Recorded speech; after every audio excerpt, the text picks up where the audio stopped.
the best way to manage stress and my own mental health had always been the classic sphere of control of what can I control, and then how can I control how I face the problems I've got ahead of me.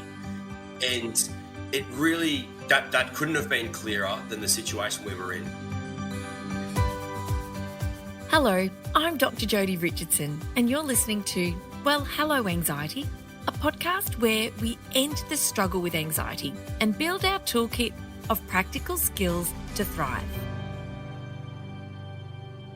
Hello, welcome back to the podcast. It is always so lovely to have your company, and I'm just buzzing. I'm buzzing about today's conversation. Today's guest is David Knoff. David was the leader. I'm going to slow down. Take a breath, Jodi. Okay. David was the leader of the Davis Research Station in Antarctica when the pandemic hit.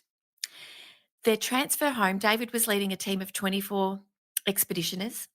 Their transfer home was indefinitely cancelled, and we're going to find out more about that during our conversation. And what that did was it left David supporting and leading and really facing the challenges of an indefinite isolation period in a remote location with 24 other people. Lots of uncertainty, plenty of stress, lots of anxiety, and some really high pressure challenges as well. And it all unfolded over 537 days of winter. David is a leader, he's a speaker, and he's the author of a brand new book, which is available in all good and bad bookstores, available everywhere online, and you can get a copy in your hands if you head to your local bookstore. And the book is actually titled beautifully 537 Days of Winter. So David, welcome, and thank you so much for joining us. No, thank you, Jodi, for having me on, and pleasure to be here. Oh goodness! Oh, it's in an hour podcast or thereabouts. There's so much I want to talk to you about, but what I really want to do to start is to help our listeners understand. You've obviously been through 537 days of isolation in a remote location as a leader of a group of people who no doubt had their own struggles and challenges and mental health challenges, but you don't end up in a position as a leader of an Antarctic expedition without having had a lot of prior professional experience. So I'd love for you to start by sharing with us what did you do before you turned in the direction of this professional choice, and what was it about those prior professional roles that really helped equip you for the challenges that you were about to face? Yeah, good question. And so as the station leader at an Antarctic Research Station, you're right. You need a lot on your resume and a lot of experiences to go down there. It's not a role that you can go into undercooked. And in a lot of ways, everyone on station, from the mechanics to the chefs, even to the scientists, they're vastly overqualified for their day-to-day jobs as a result of how difficult it is to A, get down there, and B, the skill sets you will need and what we have to draw on as we got extended to try and find people who had previous experiences in different things to just keep some of the scientific instruments and other things running and get the job done with less people than ordinary. I'd had about 15 years in international relations. I was in the Army for a couple of years. I served as a platoon commander in the Solomon Islands back in 2007. I was only 23, I think 22, 23 at the time, leading a platoon of 30 soldiers. So that was my first real overseas leadership experience as one of the younger guys even in the platoon. But it was a great trip, and it really set the tone for my career after that. I got back from the Solomon Islands and realised that a career in uniform, as exciting as that may have been for me, it wasn't quite what I was looking for. And I went and joined the Department of Foreign Affairs and Trade, and took a couple of years in Canberra learning the ropes of being a junior diplomat before I went out on my first posting. I did a posting to Pakistan from about 2011 to 2014 at the height of the war in Afghanistan, and seeing that from the other side of the Duran line that delineates Pakistan and Afghanistan was fascinating, as well as we tried to understand Pakistan's role in that conflict and manage the relationship between Australia and Pakistan in support of operations in Afghanistan was really a fascinating insight into how the diplomatic world works, how international relations work, kind of on the front lines of diplomacy without being on the front lines of the war. And people often say, like, oh, why didn't you go on a posting to Paris or New York? I'm like, well, it'd actually be pretty boring. So going on a posting to somewhere like Pakistan was great. And after that, I stayed over in the region. I spent a year in Turkey, living in Istanbul, doing some freelance work over there. And after that, as ISIS took over northern Iraq, I ended up going back to foreign affairs and trade and being sort of, not literally, but figuratively parachuted into Iraq as part of the task force that Australia provided to train the Iraqis and counter the ISIS approach to Baghdad. But a year or so into that, after I'd sort of rotated in and out of Iraq about 5 times, I had this moment like flying over. This is actually the opening sort of paragraph of the book, I think, even as well, to spoiler alert. Flying over Baghdad, looking down at the landscape below. It was pitch black as well, so you're flying in blackout and you got Apache gunships in escort, all the things you want as a young diplomat or a young man to sort of you dream. And I'm like, what am I doing here? I'm so exhausted from just the kind of lack of humanity in a way of what goes on in those war zones. It's fascinating work, but it is downright exhausting, and it was taking its toll on me personally. It cost me relationships, and I decided, I'm like, all right, I need to change away from this. And that was the moment I decided to redirect my focus to joining the Australian Antarctic program. I moved back to Melbourne to reconnect with my family and friends, and started the application process, and it was fairly smooth sailing from there until I got the letter of acceptance and flew down to Hobart and started the pre-departure training to head down to Davis Station for just a 1-year contract. Pretty run-of-the-mill. It was the 73rd Anare, which is the 73rd season of Australia's continuous presence in Antarctica. Up until then, everything had largely gone to plan every year for the last 73. They'd never had a major pandemic, and they'd never had any, they had a lot of troubles. They just certainly, the Antarctic program is no stranger to ships catching fire or planes crashing and a lot of things that happen at the end of the earth they have to deal with. But what ended up being quite ominous was the fact that we sailed down on one of the last voyages of Australia's only ever icebreaker, or the only icebreaker ever built in Australia, the Aurora Australis, which was an iconic ship. I was really glad I got to sail on it before they retired it. And the plan for us was sail down on the Noina, sail down on the Aurora Australis, and the Noina, which was Australia's new icebreaker, was being built in Romania. Just needed to finish being built, undergo a couple of sea trials, and it would come and pick us up a year later. No questions asked, all done and dusted. You'll be home next year for Christmas. And that was ominously October 2019 when that all unfolded. Oh, gosh. So it's fair to say that you are no stranger to high pressure, high stress situations, uncertainty, unpredictability, flying by the seat of your pants at times, but also the diplomatic training and the understanding of how to really work diplomatically with other people, irrespective of what role you're in. That was there were inevitably going to be skills and experiences that you would draw on, and you're headed for Antarctic probably thinking, 12 months in Antarctica, it's going to be there's uncertainty, but there's also a very routine way of living down there. Everybody knows their roles, everybody's highly trained, and of course I'd like to say nothing could have prepared you, but in fact you were very well prepared for what you faced. And as you said, sailing in on the Aurora Australis on really her last voyage to the Antarctic. What was it like for you as you began this new adventure from the time that you were approaching the Antarctic? I know that the Aurora Australis ran into some really thick sea ice, so you were choppered from the ship down to the station.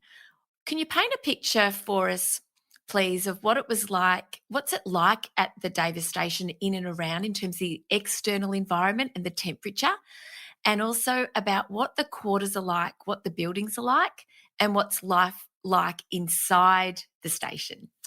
No worries. And so the Antarctic stations, and Davis is a relatively typical Antarctic station. It's one of Australia's biggest. So Casey is slightly larger, but Davis in the summertime, we can have up to about 100 or so people.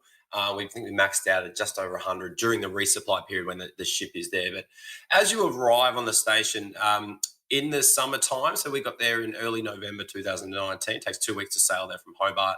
You're sailing in, and as you're approaching the coast, you're seeing all the pack ice, the floating frozen sea ice around the ship, and it starts to get thicker and thicker as you get closer to land. And then just a few kilometres out from station, it's nearly 2 metres thick and landlocked fast ice, as they call, or fastened ice.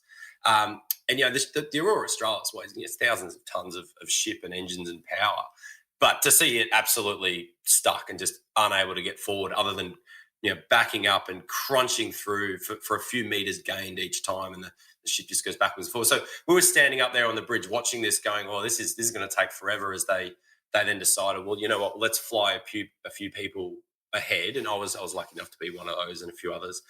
So I got my first view of the station proper from the air, flying in on a Squirrel B3 helicopter. And the first thing that struck me was it really just looked like a small town. You've got this spattering of brightly coloured buildings all around, spread over about a 1 or 2 square kilometre area if you count all little outlying buildings. And you've got multiple powerhouses, so there's double redundancy. If one set of generators go down, you've got other generators, and there's more mobile generators that can move.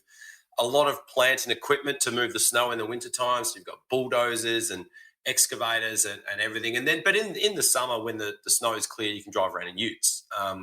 Once the snow comes back, you're driving around in tracked vehicles, of course, to get through the snow and ice. And then satellite domes, radio masts and towers, helipads, the boat ramp, and all sorts of different things that you would expect if you went to a very small regional town in Australia and said, well, what do you need to sustain 100 people in a small town? And then we even have a post office, which is a great little thing. Ordinarily, though, when you write your postcards or send mail, it ends up going back on the same ship or the same flight that you're on. But people always love having postcards, and I think every time I've been to Antarctica 4 times now, and every time I've sent a postcard home. So yeah, Mum's fridge at the family house has yes, a number of postcards from different Antarctic stations, which is always great. But I think backing up to your earlier question actually about the skills that I had from my previous jobs to run a station, I think it was a great mixture of, I certainly used my military training and leadership through going through Royal Military College Duntroon and that way to lead, but that was certainly not always applicable to running the Antarctic station. And that the other end of that spectrum was the diplomatic training and experience I had of being able to get a team together that may not always want to work together or have very different opinions and views on how to do that. And on station, as collegiate as everyone was, there was a fairly clear divide between the scientists and then the operations and infrastructure staff. So you've got, everyone sees the sunshine and penguins side of doing glacial research. So you're out there drilling holes in glaciers to take core samples, or going out doing looking at penguin monitoring stations, changing memory cards and changing solar panels at these remote stations. We've got around about 400 square kilometres of operating area around Davis. But to make all that happen, you've got a very large team of trades, so mechanics, plumbers, electricians, builders, engineers, keeping all the infrastructure running, and their workload and their timeline and their approach to things is very different to the way the scientists would just, if the sun is shining and we can fly the helicopters and get them out in the field, they would work 24 hours a day, and it was admirable. But at times you've got to kind of rein that in, and so that's not actually sustainable. The pilots have got certain hours that they're limited to, and my job ended up just having to manage the expectations of scientists and first-time expeditioners who might be down there as an electrician, who all they want to do is go out and count penguins and explore. And you're like, mate, you've got to fix all the fridges first. yes. So and everyone knows that when they sign up for it. But once you're there and you're seeing others get all these experiences, and you go, well, why do they get to fly around helicopters all the time? You're like, well, he's a helicopter pilot, so of course he gets to fly. Yes. So you just had to manage that, and that took a lot more of my diplomatic skills than I probably expected to have to sort of sit down and go through the priorities with others and plan. And the difficult thing, and the real difference, was in the military sense and the diplomatic and political space. You always try, and corporate space certainly as well, you're trying to plan 2, 3, 4 weeks ahead, and then your quarterly cycles and your whole program has a pretty good chance of going of the way you want it to go, and you can set your deadlines and work to that. We started out on a fortnightly planning cycle to try and work out what operations we'd do in a monthly scheme of manoeuvre for what we'd achieve that month as part of the overall season plan. It kind of just came back down to about a 3-day cycle, because the weather is so unpredictable and so hard to forecast down there that leading on to talk about anxiety, that was one of the bigger challenges then, that you just couldn't really see any further than 3 or 4 days ahead of the weather and what you could do. So you'd have scientists sitting there with their one window to get things done around a penguin breeding season or glacial conditions they needed to observe or monitor. And they're praying for weather, and you're praying for all these other things to line up to make it happen. It's not an environment where, if you're an anxious individual by nature, you would go well leading the team. If you had to be incredibly flexible, very open-minded, and very adaptable to just all of a sudden turf one plan and go, right, the weather is just not going to happen for this particular thing. What can we put together at absolute last minute? And full credit to the operations team I had below me and the scientists and others who would just on a dime, you go, find this person and tell them to be at the helipads in 20 minutes because we can make their thing happen in 20 minutes or not at all. And they would go. They understood that if that call came through, it was for a good reason. So that was a different operating environment than I'd been in before. Oh, I can only imagine. And the thing about anxiety is that unpredictability is such a driver. And in an environment like that, you're living with unpredictability all the time, and so much of it that's out of your control. And if there's, I love that you said you have to be open-minded and flexible and adaptable. And there's that acceptance, isn't there, that comes with the fact that, well, we face what we face and we do the best we can with what we're faced with each day. And the conditions, I know when we spoke previously, you described to me the preparation that expedition members need to actually set foot outside in the depths of winter. And it's not what I pictured. And I'd love for you to share with us what it takes to actually safely be able to venture outdoors when the weather is freezing cold, whilst you're in winter and there's snow and there's unpredictable changes that are unforeseen. Absolutely. So first and foremost, you have to be prepared for the absolute worst conditions. Now, the worst conditions you'd ever really go outside in, and we did in winter through requirements, you're looking at minus 30 degrees ambient, nearly 100 kilometre an hour winds, is about as cold and as extreme as we would send humans outside. And you're talking minutes out there if you're not, certainly if you're not well equipped and well prepared, you've got less than minutes until you're going to get hypothermia or frostbite or any very, very severe limited function with your body. But if you are correctly prepared, you can manage the situations pretty well. On a sunny day, and this became an expectation management thing, on a sunny day in summer, it might even be 2 or 3 degrees above zero. The UV will be 17 or 18, and so you'll feel very hot and go outside in a t-shirt and shorts if there's no wind. But 20 minutes later, if the clouds come over, the temperature will plummet back down to -5 to -10.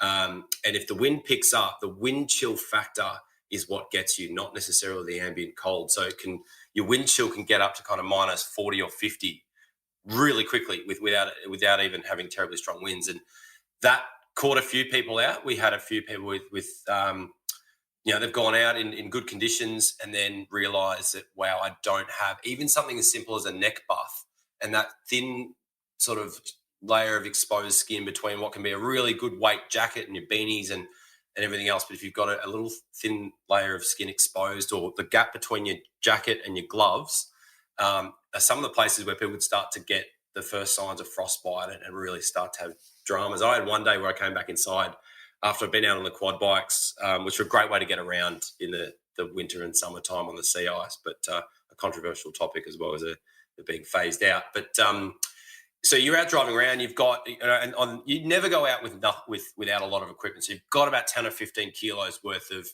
tents and extra layers and survival gear and rescue equipment and first aid kits and extra water and extra food for 2 or 3 nights if you ever got stuck. And so I've got a 900 weight, massive goose down jacket on, thick insulated pants, boots that weigh 10 kilos each to keep your feet nice and warm. But what I didn't realise as I walked inside is that my buff had frozen to my beard. I had quite a good length beard at the time. So I just walked back inside and went to rip it off. ripped out half my neck hairs at the same time, and that was probably one of the most painful experiences of the trip physically.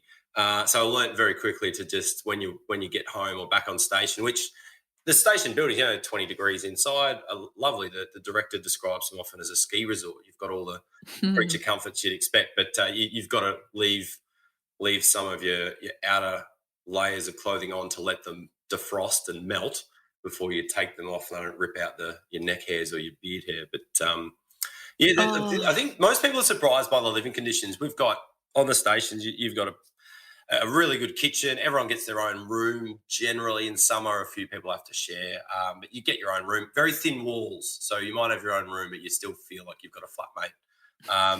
You do have to share bathrooms, but again, it's not too crowded. And we've got a little cinema. There's a bar, cafe. We had a little cafe set up with a proper coffee machine, which was great. Powdered milk though was I read that. there. Yeah.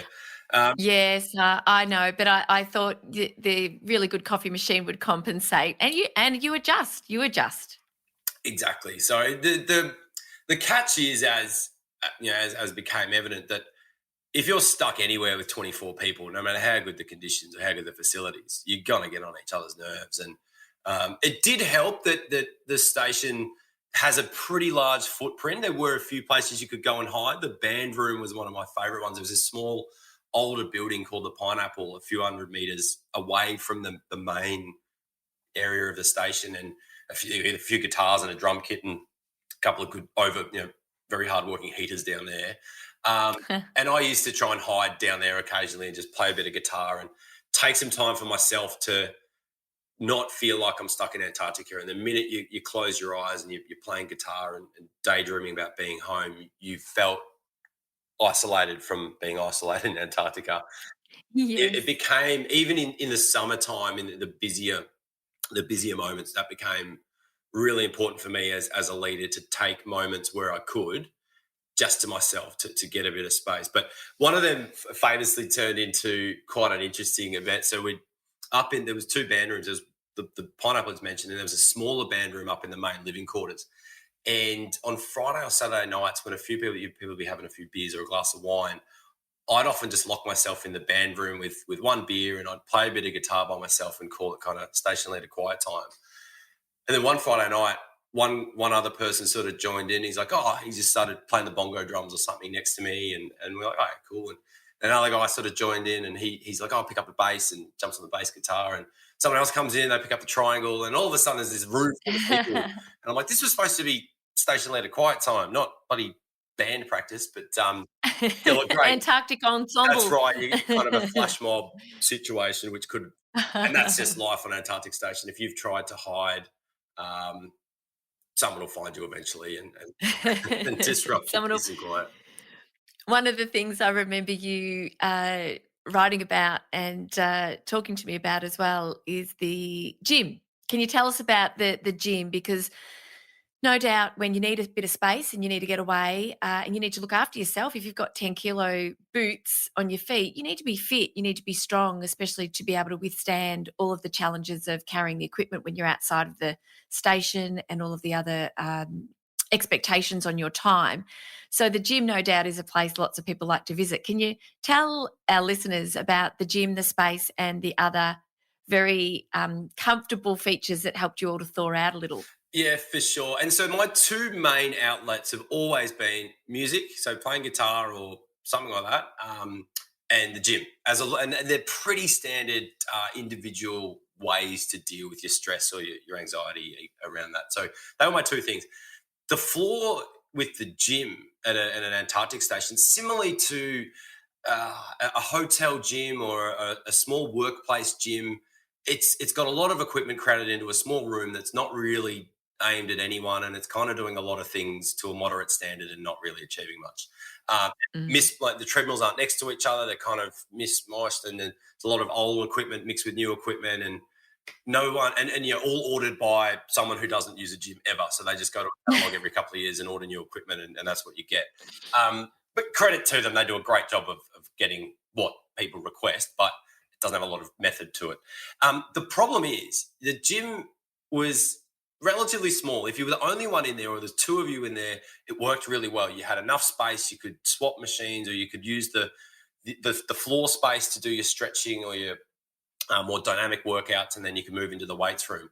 The minute you had three people in there, it was too crowded and it didn't work. And I was very guilty of this as well. I love boxing and martial arts, so I'd often hit the bag. And so I'd set up some weights on the floor and some kettlebells, do some stuff there, hit the bag for a circuit and create a little workout there. The boxing bag and that circuit room also had the sauna and the spa. So someone could be relaxing after being outside in minus 20 or 30 degree temperatures and trying to get some feeling back into their toes or extremities. And the best way to do that was to sit in the spa, which was set at 38 degrees perfectly to rewarm a human body that's been outside. They're sitting in the spa trying to relax while they've got the bloody station leader huffing and puffing and kicking and punching a bag, or lying in the sauna. And again, the sauna and the spa, they sound a bit luxurious, but they certainly are there to rewarm you after you've been frozen outside.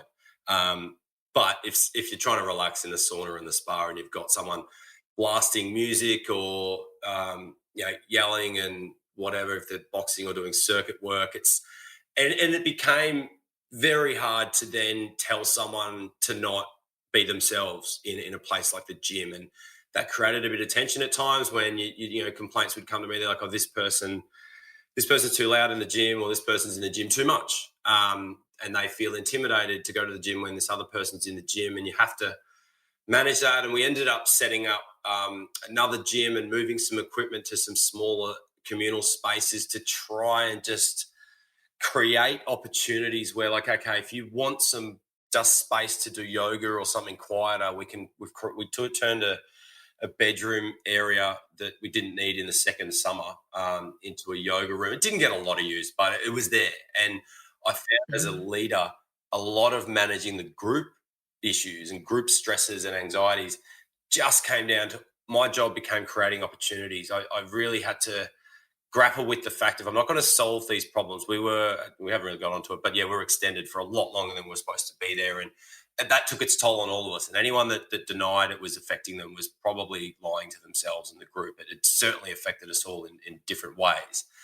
And my job then, I initially, like a lot of leaders, I'd try and solve the problems and go, oh, I can fix this. If we just set up more yoga lessons and we did this wellness week thing where we all tried each other's methods to help manage stress, and we did Tai Chi. We ate really clean for a week, which was great. And the chef, I had an incredible chef, so we ate healthier food and we did all this stuff for a week. But some people didn't go for it, and you go, well, look, they're still struggling. They probably would have benefited from attending a few more of these group activities, but you can't take it personally. You just have to create that opportunity and keep trying to get your team across the line and give them that chance. And I certainly never solved the problems of how to deal with the anxiety and stress of being stranded in an Antarctic station while the world's changing back home.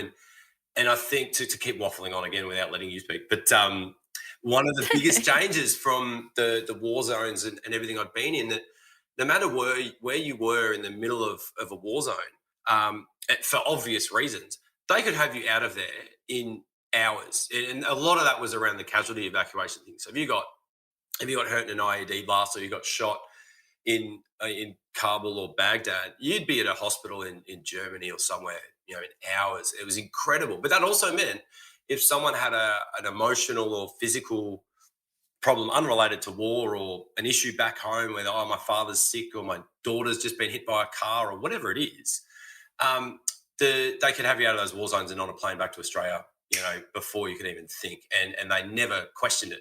And that was great.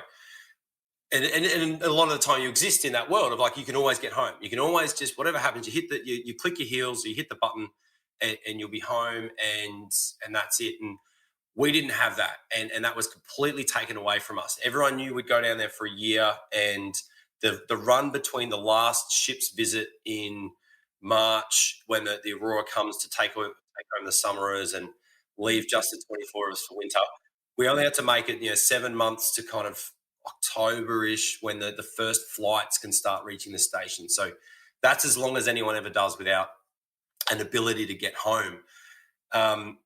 when we were extended, that was pushed way out and almost became indefinite. Of we're not entirely sure when and how we'll be able to get down there. It's going to be sometime early 2021, and it will be by ship. There will be no flights, no planes. We can't get aircraft into Antarctica, so you're on your own for much longer. And that changed the mentality of the way I led the team and the way everyone responded to our predicament. I bet it did. It's no comparison thinking about lockdown, my lockdown experience with my family and the people that I know here in Melbourne, where we did have an extensive lockdown over multiple occasions. But it's that loss of choice. It's having one of our fundamental needs taken away from us is the choice, because I love being at home. I really enjoy being at home. I love being out as well. And I remember feeling as though much of the time I'm here, I would probably have chosen to be here. But the fact that I don't have a say in it is what is really difficult psychologically. And I know that you, as we said at the start, at the top, that 537 days is how long you were there. And I really am curious to know how news of the pandemic first came across your desk or your phone or your laptop, and what was the ripple effect of that on not having flights, and of course not, obviously the obviously the Noina was unable to be ready in time. After that, I'd really love to sort of really get into the nuts and bolts of how you managed your mental health and supported your team to do the same. For sure. And I think just a quick one for your listeners to explain. So Noina means Southern Lights in a few different Indigenous dialects from around Victoria and Tasmania, I believe, as well. So that's where that name goes. So it was basically, our ship was called the Aurora Australis, and then the new ship was the same name but by a different tongue. So that was where that came from. But it is notoriously difficult to pronounce. So yes. Case in point. That's right. Anyway. So the first we heard of the pandemic was really early on, so early January. We'd just had Christmas and New Year's. We'd gotten a lot of work done over that period. We kept working. We did have a few days off, but largely that's the peak of summer, where you've got 24 hours of daylight. The weather's about as good as it gets in an Antarctic summer. So that is your time to get out and get it done. So we were frantically working away, and we started to read little bits about it in the news. We had iPads at the breakfast table where you could read any Australian newspaper or global newspapers and try and look at boat sales and motorbike sales online and dream about being home and that stuff. And I started to read about it there and thought very little of it. And we were certainly in the early days in a great spot. You're completely isolated. Well, this isn't going to matter. This is going to be another bird flu, swine flu kind of SARS situation. And by the time we get home, it's not going to matter at all. But then the Antarctic division called it really early. And I think that's one of the things in a crisis. Don't be afraid to call it early. The minute you think something's going wrong, call it, because if you're too late, you won't be able to backpedal. So the director of operations there called it, and the executive called it really early. We thought that was based around, there's an air link between Hobart and Antarctica near the Casey station. There's the Wilkins Aerodrome. It's at the max range of the aircraft, so that aircraft can't fly any further south to us at Davis or Mawson or other places, but there is an air link to Casey. And what's it, just before you go on, what's the distance between Casey and Davis stations? A few thousand kilometres. I don't know. Okay, a long way. I think it's in the book. There's a map in the front of the book. But quite a bit. And we use smaller aircraft to transit between the stations that aren't intercontinental. So they're fixed wing propeller aircraft. You're more Qantas Link style aircraft compared to a 737 or an Airbus A320.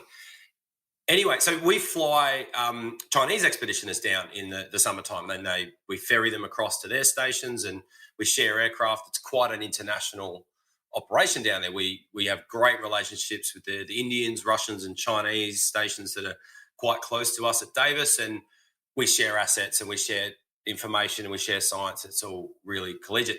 So we thought initially it's like, okay, they're just going to not allow Chinese expeditioners to transit on our aircraft. So great. that's why they've declared it an issue, and that's that. Then when the Aurora Australis was coming back in March to pick up the summerers, so we had, at that point, we had about 80 or so left on station, and they'd come back and pick up the bulk of them, leave the 24ers for winter.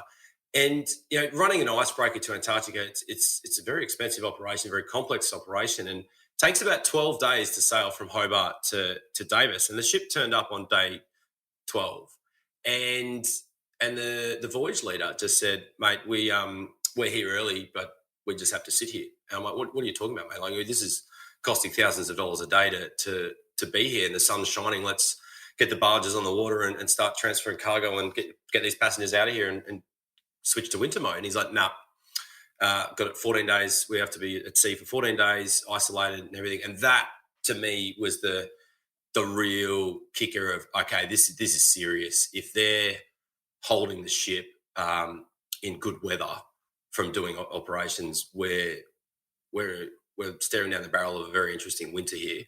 And it wasn't until that was March, and eventually on day 14 we put all the passengers aboard and they sailed north, and that was it. So we went into winter with the knowledge that the 2020 may not go to plan, but we were still pretty confident they'd get the aircraft and everything. That Airlink would be able to get us home if the ship had problems. But by midwinter, so Midwinter's Day is the main halfway point, and we go for a swim. We have a great dinner. It's an absolute riot, and it was 21st of June 2020. 2 days later, my boss called me and just set up a video meeting and said, "Hey, we can't get a ship to you anytime this year. We've chartered a ship, but it won't get there. It won't be available until early 2021. And there's no way to get the Airlink open and operable to get you from Davis to Casey and back to Australia, because the planes that we used, the smaller fixed-wing aircraft to ferry between the stations, they're all based in the northern summertime. They're all in Alaska and Canada. And at the time, with the pandemic now locking down Central and South America, those aircraft and the crew would have had to do 14 days quarantine in each state, in each sort of country, and none of those countries were accepting them. So the easiest but toughest decision they had to make was to just compulsorily extend us for nearly another 6 months. Against our will, we had taken a bit of a vote of who would happily stay if they could only do a limited change out. And at that point, it became irrelevant of like, right, you're all staying no matter what. And even those that had been happy to stay, and I was one of them, I was more than happy to stay as long as necessary. It changed our vibe, because I was happy to lead a team of people that wanted to be there. And others were happy to work as part of a team that wanted to stay a bit longer. And if anyone that wanted to go home on time could do that, they could fly out, and then we'd fly a few new people in, bit of fresh air and a few new faces, and we'd get through a second summer and go home on this ship. But once it was like, no, it's the 24 of you that, only around half of you wanted to stay and the other half didn't. And then you're all now in this same, as I used to say to the team, we're all in that same boat, and that boat gets here in sometime in 2021. But it didn't make it easier. And I'd always, the best way to manage stress and my own mental health had always been the classic sphere of control of what can I control, and then how can I control how I face the problems I've got ahead of me. And it really, that couldn't have been clearer than the situation we were in. It was so easy for us to just get drawn into discussions and accusations about, why didn't they do this? Why didn't they do that? They could have done this. What if that? Why didn't they extend the Aurora's, contract? And why couldn't they have just written a waiver for its seaworthiness and all these other, because it was so old, it was pretty much out of its use by date to sail into southern waters. And they're like, couldn't they do this? Couldn't they do that? And he just had to go, just what can we control?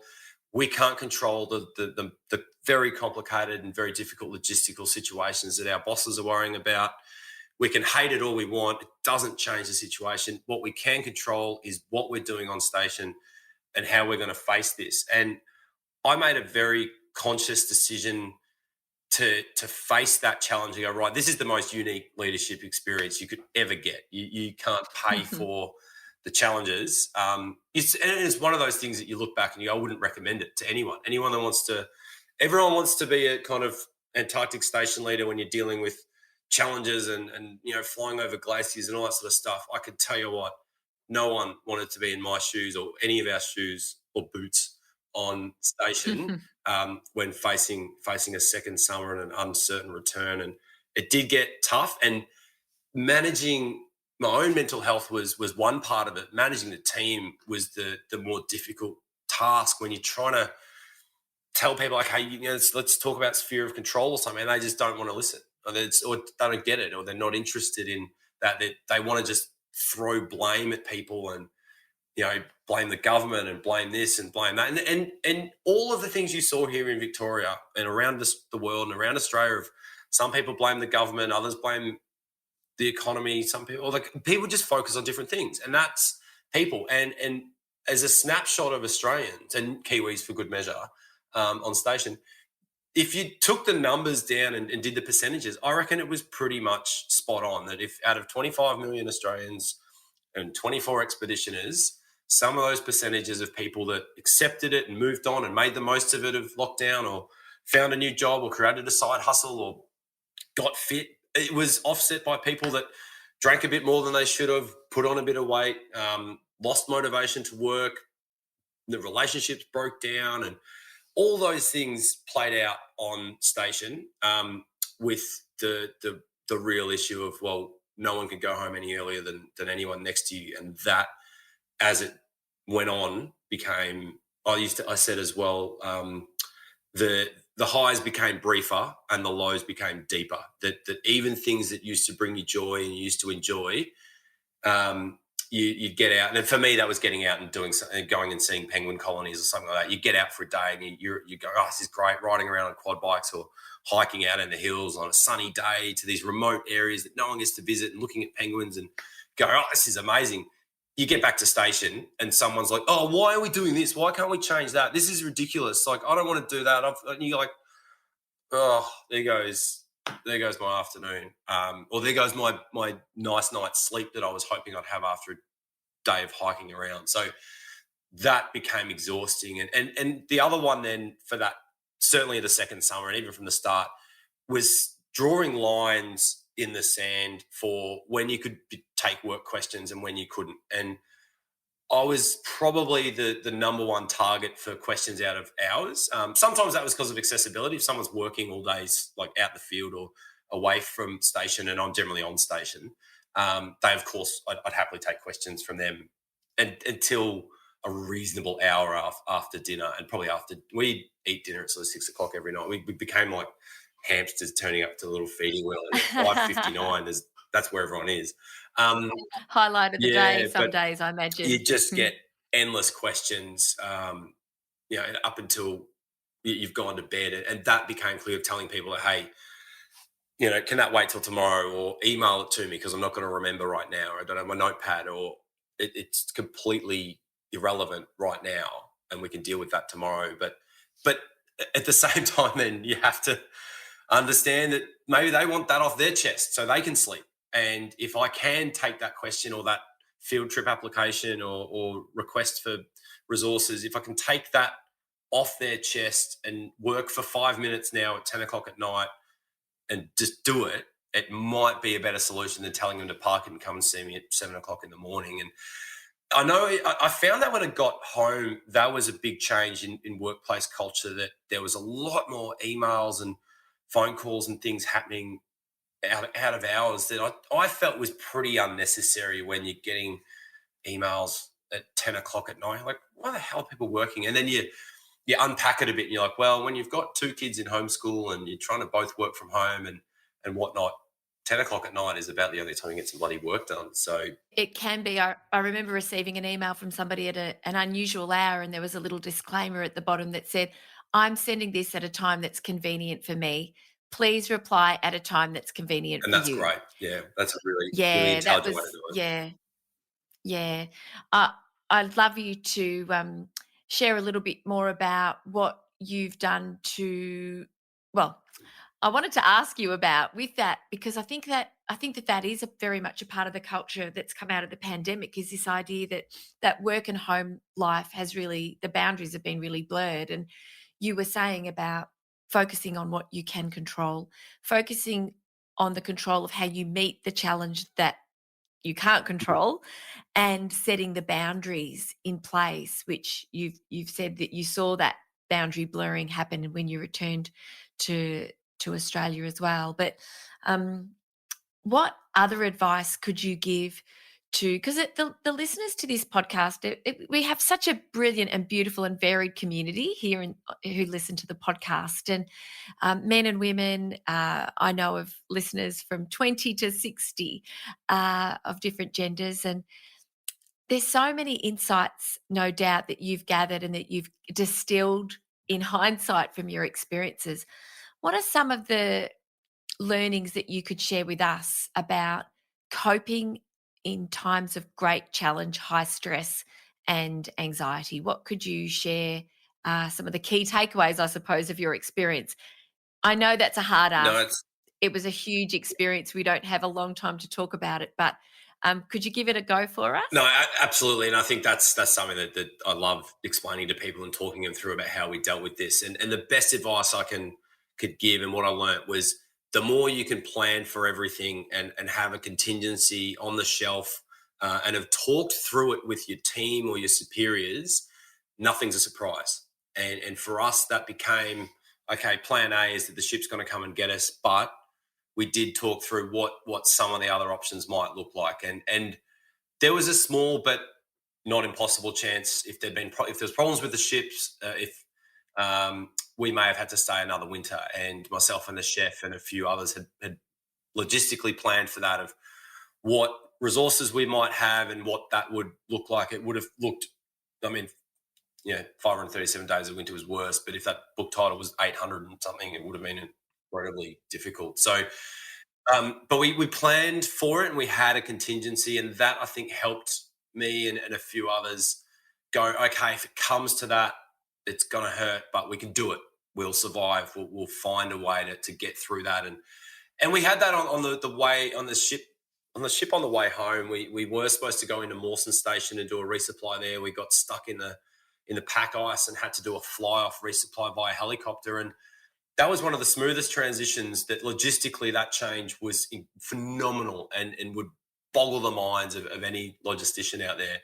But we pivoted, in a matter of hours. I think about a whole day of sort of faffing around with it. But everyone was ready for it. We had planned for both contingencies, and then to have a shipboard fire as well, just a few days, or about 5 days out from Australia. We diverted to Fremantle after sitting in the Southern Ocean for 6 hours without the engines running while we fought the fire and tried to get the ship going again. But we spent so much time away and planned through so many contingencies. We'd run all these different emergency training scenarios. We'd done fire training. We'd done drills around what would happen if aircraft. We'd had to do a very complicated and difficult medical evacuation in the summertime as well, around Christmas too, which with the pandemic and everything as well, added a whole other layer of complexity. But we'd constantly drilled and planned for these contingencies, and you talk through them. And another one that I came up with, or I wouldn't claim I came up with, it's probably just branded by a different way, was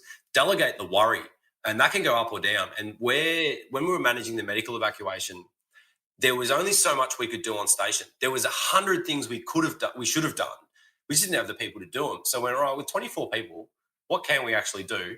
And all right, you three, you're going to worry about the specifics of building the runway. I need you three to worry about that. And don't ask questions about how you're getting there, because I'll work that out, or this guy's going to work that out. Your job is build the runway. And delegating the worry, making sure everyone had a job, became really important. I think that's something that others can take away and live to now, where you don't know what the year's going to look like. And a good example is the cost of living stuff, and the way you calculate, and the way the banks calculate what mortgage they'll give you with your house is, it's not based on a 2% loan. It's based on about a 7% loan. And go through and look at, okay, if interest rates keep going up, at what point do we have to sell a car?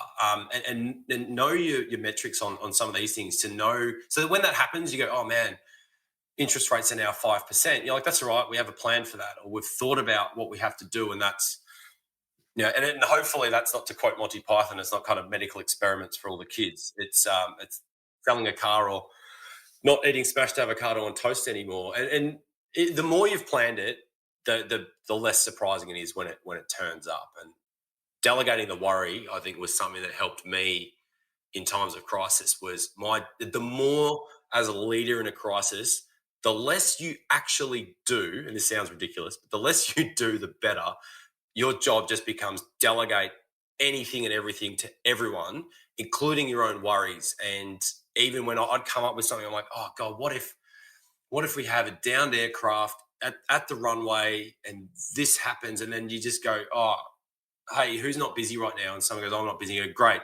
Can you just think of a plan for what would happen in this particular version of events and things, and just just think about that for half an hour and come back to me? They came back and said, oh, if you just make sure that everyone that goes to that location has enough equipment to go out on that plane, and you go, great, good one, thanks for that. And you put in the plan. And I stayed focused on doing the ridiculously lengthy risk assessments for an air transport plans and other lovely station leadery kind of things. Long answer to your question, but hopefully it was. Yeah, no, it's brilliant, and you've got me thinking about the mental load and the idea that if you're not aware of the mental load and you can't, I shouldn't say you can't, you haven't taken time or been given the opportunity to sort of step back and really observe what your mental load is, it's quite frightening to know what the responsibilities are on each of us in every single day. And when it comes to the mental load of the role that you were faced with and challenged with, to be able to delegate a lot of that out so that you could do what you could do as one human and spread it out. And it's something in families and in workplaces that the only way we know what we can share is to first of all determine what it is. And what you were saying was about the future planning and planning for the various contingencies that might come. And thankfully in our lives, we don't have to think about planes going down on runways that haven't been built yet. But it contributes enormously to stress and anxiety. And I think that when we can be aware of the mental load is all of the thinking and planning and organising. And one example is meals, for example. And a lot of the stress that comes with having to cook a family meal each day is the thinking and the planning. The doing of it doesn't necessarily take that long. So I love that you've shared that. And that's one of the many takeaways that people can take from your experience, is this idea of, I just want to summarize again some of the really key things that I've taken out, is that focusing on what you can do, knowing that there are going to be unpredictable challenges you'll be faced. We can control how we meet those challenges, that we can set boundaries in place to help protect our space, that we can recharge.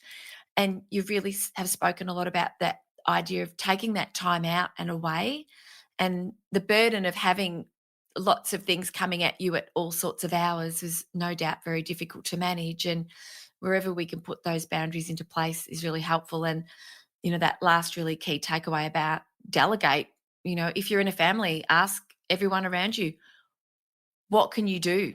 Because everyone in a family is more capable probably than what we might think of at first. And if they're little people, then they can start getting their training wheels on to be very helpful, bigger people. And in workplaces, all of those apply. So before we finish up, is there any sort of key message that you'd like to share with our listeners today? One of the main things I love to tell people, and hopefully your listeners can get something from, is that success in a crisis or an emergency, and we're all still in the hopefully tail end, but still in the midst of it.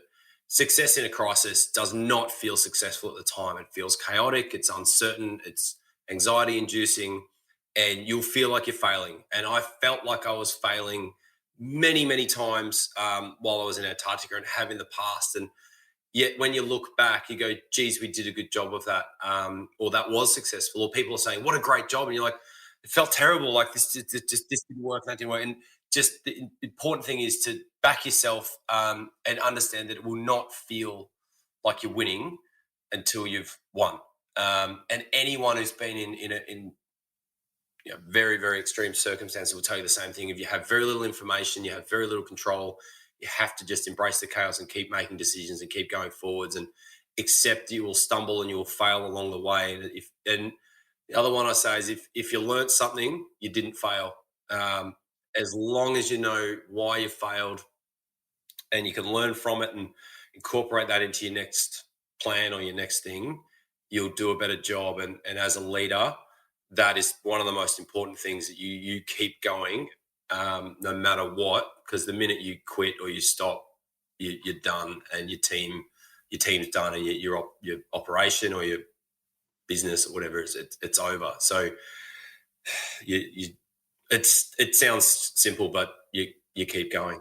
I think it's a great lesson, the idea that in the midst of it, it won't feel like you're successful, and it can feel so uncertain and so difficult and overwhelming when you are in the middle of a crisis or a challenge, whether it's personal or professional, or some sort of a family challenge.